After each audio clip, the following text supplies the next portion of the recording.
It was a chilly Monday morning in New York City, the kind where the sky hung low and gray, and the air smelled faintly of coffee from street vendors. The city's heartbeat was alive, taxis honking, people rushing, and the low rumble of buses making their rounds. Daniel Harris, 52, sat in the driver's seat of bus number 117, sipping lukewarm coffee from his chipped Yankees mug. For 25 years, he'd been behind that wheel, same route, same streets, same early mornings. People often said, "Dan, you must be tired of this." But Dan always smiled and replied, "You never know whose day you can brighten just by showing up." That morning, though, something felt different. At the 3rd Avenue stop, a young woman boarded.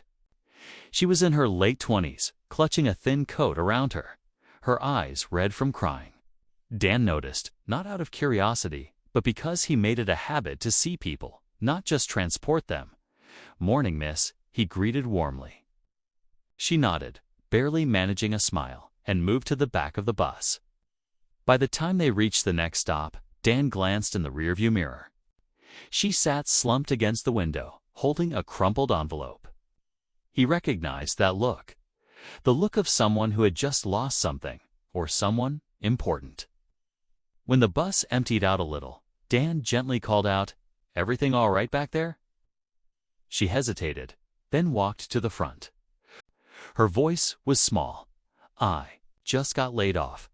Rent's due in 5 days. I don't know what I'm gonna do." Dan thought of his daughter, about the same age, working her way through graduate school. He couldn't fix all her problems, but he knew one thing: kindness is never wasted.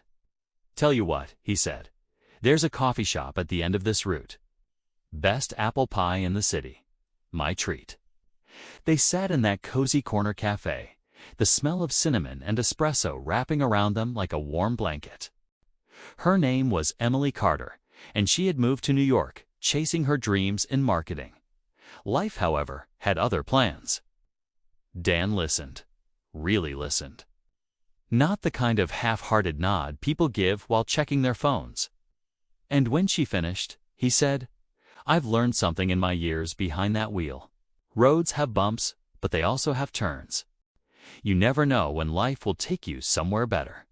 He handed her a small envelope. Packed inside was $200, cash he had been saving for a weekend fishing trip. "Consider it a bridge until you find your next stop," he said. Tears welled up in Emily's eyes. "Why would you do this for a stranger?" Dan smiled. "Because someone once did it for me." Emily left that day with more than money. She left with hope. And hope is contagious. Over the next weeks, she applied for jobs relentlessly. Every time she felt like giving up, she remembered the bus driver who believed in her. 2 months later, Emily landed a job at a major advertising firm in Manhattan. On her first paycheck, she went back to Dan's route, handing him a thank you card with a Starbucks gift card tucked inside. "You didn't just help me," she told him. "You reminded me that good people still exist." One day, another passenger overheard Emily telling her story to a friend on the bus. Without her knowing, they recorded a short video and posted it online with the caption, "Meet Dan, the NYC bus driver who gave hope to a stranger." The video exploded. Millions watched. News outlets picked it up.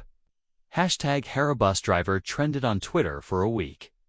Dan was invited to talk shows, featured in newspapers, and honored by the mayor of New York for outstanding civic kindness. With the recognition came unexpected glamour. Dan, who once spent his evenings fixing his old Ford truck, now found himself attending charity galas in fitted suits. But he never let the attention change him.